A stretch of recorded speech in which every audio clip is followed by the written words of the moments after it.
Tok Kenali adalah seorang tokoh ulama yang tidak asing lagi di negara ini.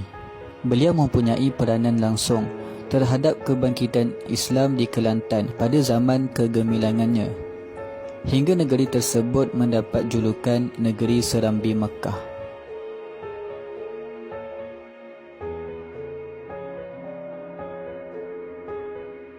Nama sebenar Tok Kenali adalah Muhammad Yusof.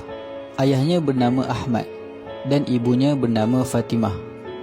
Tok Kenali dilahirkan di Kampung Kenali, Kubang Kerian, Kelantan pada tahun 1868 Masihi bersamaan 1287 Hijrah. Tok Kenali mendapat pendidikan awal daripada ayahnya sendiri. Namun beliau lebih banyak belajar daripada datuknya yang merupakan seorang lebay, kerana ayahnya hanyalah seorang petani biasa yang hanya mengetahui pengetahuan asas di dalam agama. Tidak lama merasai kasih sayang seorang ayah, Tok Kenali kehilangan ayahnya ketika beliau baru berusia 5 tahun.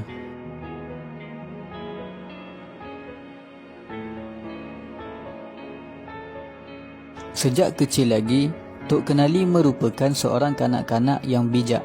Sewaktu kecilnya, beliau sentiasa menyediakan sebuah pasu yang berisi air di dalamnya, dan beliau meletakkan pasu tersebut di tepi rumahnya. Setiap kali beliau pulang daripada mengaji Al-Quran, beliau akan pergi ke pasu tersebut dan celupkan jari telunjuknya ke dalam air. Kemudian beliau menuliskan sesuatu di dinding rumahnya. Begitulah rutin yang dilakukannya setiap kali beliau pulang daripada mengaji Al-Quran. Salah satu sifat istimewa yang ada pada Tok Kenali sewaktu kecilnya, apabila beliau sudah diajarkan satu potong daripada ayat Al-Quran, maka pada keesokan harinya, Tok Kenali tidak lagi mahu membaca dan mengulangi ayat tersebut. Apabila beliau disuruh oleh gurunya untuk mengulangi ayat tersebut, lalu beliau akan meminta kepada gurunya untuk membaca ayat yang lain, kerana ayat tersebut sudah dibaca dan dihafal oleh Tok Kenali. Gurunya hanya tersenyum apabila mendengar jawapan daripada Tok Kenali. Apatah lagi sememangnya Tok Kenali adalah seorang pelajar yang dapat membaca hafalannya dengan tepat dan betul. Tok Kenali mula berkahwin pada umur 16 tahun. Namun jodohnya tidak panjang. Perkahwinan beliau hanya bertahan selama setahun, kemudiannya beliau bercerai. Di sebalik peristiwa yang berlaku itu ada hikmah yang besar. Dengan berkat dorongan ibunya dan keluarganya, Tok Kenali akhirnya dapat bertolak ke tanah suci Makkah untuk menimba ilmu di sana dengan menaiki kapal sekitar tahun 1886 Masihi. Ketika itu beliau baru berumur 18 tahun. Selama 17 tahun, Tok Kenali menimba ilmu di Makkah.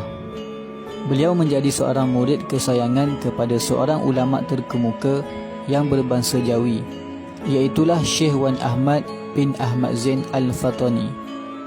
Tok Kenali sangat rapat dengan gurunya itu, sehingga beliau menjadi murid kesayangannya dan sentiasa bersamanya walau di mana gurunya berada.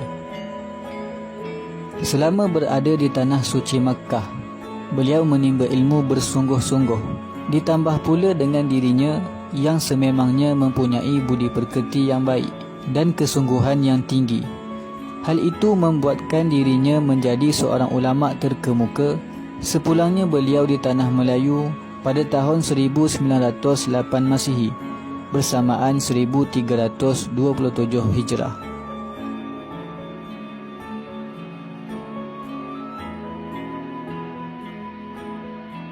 Kepulangan Tok Kenali sangat dinanti-nantikan oleh kaum keluarga dan sahabat handainya. Sepulangnya beliau dari Makkah, beliau tinggal bersama ibundanya dan mula menjadi seorang pengajar di sebuah masjid yang terkenal dengan pusat penyebaran ilmu, iaitu Masjid Muhammadi yang terletak di Kota Baru, Kelantan. Tok Kenali mula giat berdakwah, menyebarkan ilmu melalui kelas-kelas agamanya di Masjid Muhammadi Kota Baru. Selain itu, Beliau juga mempunyai pondok pengajiannya sendiri yang terletak di Kampung Kenali. Tok Kenali juga terlibat sama di dalam soal pemerintahan. Apabila beliau mula dilantik menjadi ahli majlis agama dan adat istiadat Melayu Kelantan serta ahli majlis ulama sekitar tahun 1916 Masihi. Selain menjadikan masjid-masjid dan pondok sebagai medan dakwahnya, Tok Kenali juga giat menyebarkan dakwah melalui penulisan apabila beliau dilantik menjadi penggerak utama majalah Islam Pengasuh di bawah Majlis Agama dan Adat Istiadat Melayu Kelantan. Selain itu, beliau juga menjadi penulis kepada majalah Al-Hidayah dan majalah Talamis. Tok Kenali adalah seorang ulama yang sangat akrab dengan pemimpin.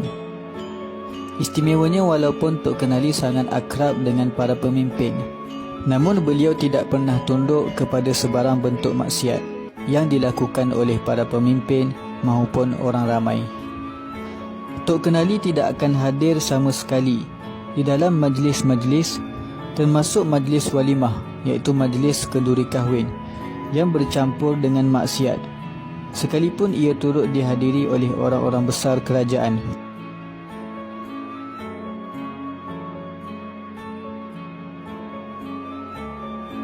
Setelah umurnya melebihi 60 tahun, Tok Kenali semakin keuzuran sehingga di akhir hayatnya beliau hanya terlantar sakit di rumah kerana menghidapi sakit kudis di kaki kirinya sehingga menyebabkan kakinya berlubang dan berulat. Diceritakan pada suatu hari ketika Tok Kenali sedang mandi di tepi telaga di pondoknya, ulat-ulat di kudisnya itu terjatuh. Lalu beliau memanggil muridnya yang bernama Haji Gelang Tok Uban untuk mencari dan mendapatkan semula ulat yang terjatuh. Kemudian diletakkan kembali ulat tersebut di kudisnya semula. Ketika murid beliau meminta untuk membersihkan dan membuang ulat di kakinya agar kaki beliau segera sembuh, tetapi Tok Kenali tidak mengizinkan perbuatan tersebut. Tok Kenali berkata kepada muridnya, "Biarlah dia hidup. Dia mahu makan seperti kita juga." Tidak lama kemudian, sakit Tok Kenali semakin berat. Beliau menderita sakit kudisnya itu sehingga ke akhir hayatnya. Akhirnya pada bulan Sya'ban tahun 1252 Hijrah, bersamaan 19 November tahun 1933 Masihi, Tok Kenali kembali menemui Sang Pencipta yang dicintainya, Allah Azza wa Jalla, ketika beliau berumur 65 tahun.